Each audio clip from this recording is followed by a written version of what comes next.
பிஸ்மில்லாஹிர்ரஹ்மானிர்ரஹீம். அஸ்ஸலாமு அலைக்கும் ரஹ்மத்துல்லாஹி பரக்காத்துஹு. ஈரல் வறுவல் செய்ய போகிறோம். ஈரல் எடுத்து வச்சுருக்கோம். 200 கிராம் ஈரல் எடுத்து வச்சுருக்குறோம். இஞ்சி, பூண்டு, வெங்காயம், சின்ன வெங்காயம் எல்லாம் போட்டு ஒன்றா அரைச்சி வச்சுருக்குறோம். தாளிக்கிறதுக்கு பல்லாரி வெங்காயம், மல்லித்தழை, கருவேப்பிலை, தக்காளி, பொடி, மசாலா பொடிக்கு வரமிளகாத்தூள், ஜீரக மிளகுத்தூள், பட்டை இது மஞ்சத்தூள், மல்லித்தூள், கரம் மசாலா போட்டுக்கலாம். தேங்காய் அரைச்சி வச்சுருக்கோம். வீடியோ கூட போகலாம் பண்ணிக்கலாம். எண்ணெய் ஊற்றிக்கிறோம். பாருங்கள், நீங்கள் தாளிக்கிறதுக்கு வெங்காயம் போட்டுக்கலாம்.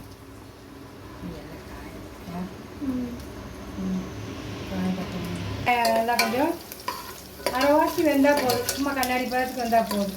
அப்புறம் தக்காளி போட்டுக்கலாம்.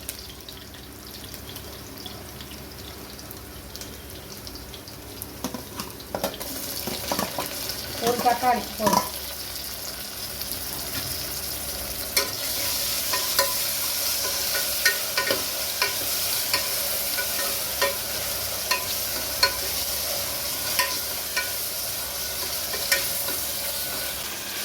ஈரல் போட்டுக்கலாம். ஈரல் போட்டால் கரையாது. ஈரலுமே கரையாமல் அப்படியே இருக்குது எண்ணெயில் வதக்கிறதுனால. அப்புறம் எல்லா மசாலாவும் போட்டுக்கலாம். ஏற்கனவே நான் கறி செய்யும்போதெல்லாம் உங்களுக்கு சொல்கிறேன், எண்ணெயில் கறி போட்டு வதக்கிக்கிங்க, கறி கரையாது அப்படின்ட்டு பார்த்துக்குங்க.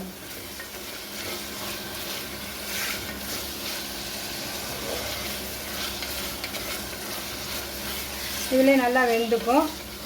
அப்புறம் நம்ம இஞ்சி பூண்டு பேஸ்ட்டு போட்டுக்கலாம். இஞ்சி பூண்டு வெங்காயம் எல்லாம் போட்டுக்கிறோம். பாருங்கள்,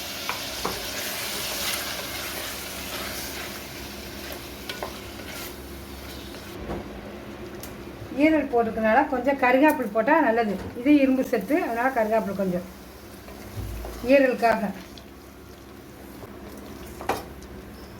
இப்போ மசாலா போட்டுக்கலாம்.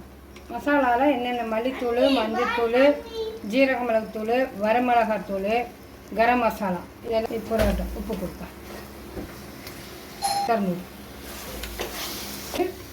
நல்லா கொஞ்சம் ஒரே ஒரு விசில் வந்தாலே ஈரல் வெந்துடும்.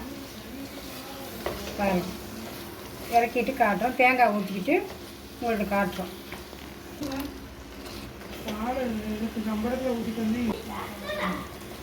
தேங்காய் அரைச்சி அந்த கப்பில் ஊற்றினாலே போதும்.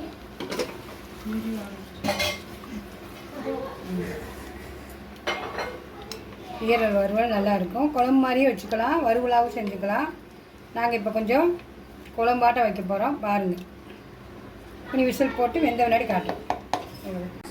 ஈரல் குழம்பு வெறும் ஈரல் நாங்கள் கொஞ்சம் லிக்கவுட்டாகவே வச்சோம். பாருங்கள், நல்லா இருக்குங்களா? இதே குழம்பு ஈரல் குழம்பு நீங்களும் இதே மாதிரி வைங்க. உங்களுக்கு பெரட்டுற மாதிரி இருந்தால் கொஞ்சம் தண்ணி குறைச்சிக்குங்க. தேங்காய் தேவையில்லை. நாங்கள் குழம்பு மாதிரி வேணும்னு நாங்கள் தேங்காயெல்லாம் ஊற்றி வச்சுருக்குறோம். இந்த மல்லித்தழை போட்டு இறக்கலாம். இறக்கலாம். நமக்கு பிளட் கம்மியாக இருக்கிறவங்களுக்கு, அனிமிக்காக இருக்கிறவங்களுக்கு இந்த மாதிரி பல்லு குத்தி கிடைக்கலைன்னா இந்த மாதிரி ஈரல் வாங்கி செஞ்சு சாப்பிடுங்க. ரொம்ப நல்லது உடம்புக்கு. அது வயசானவங்களுக்கும் கொடுத்தா இது நல்லா மென்று சாப்பிட்றதுக்கு நல்லாயிருக்கும். இது மாதிரி வாங்கி நீங்களும் செஞ்சு சாப்பிடுங்க. ஈஸியாக இருக்கும். கொஞ்சம் செலவு, கொஞ்சம் செலவு காட்டணும்ல உங்களுக்கு. அந்த செலவு தான் ரொம்ப ஒன்றும் இதில் வேலை இல்லை உங்களுக்கு. இல்லை இதை பாருங்கள்.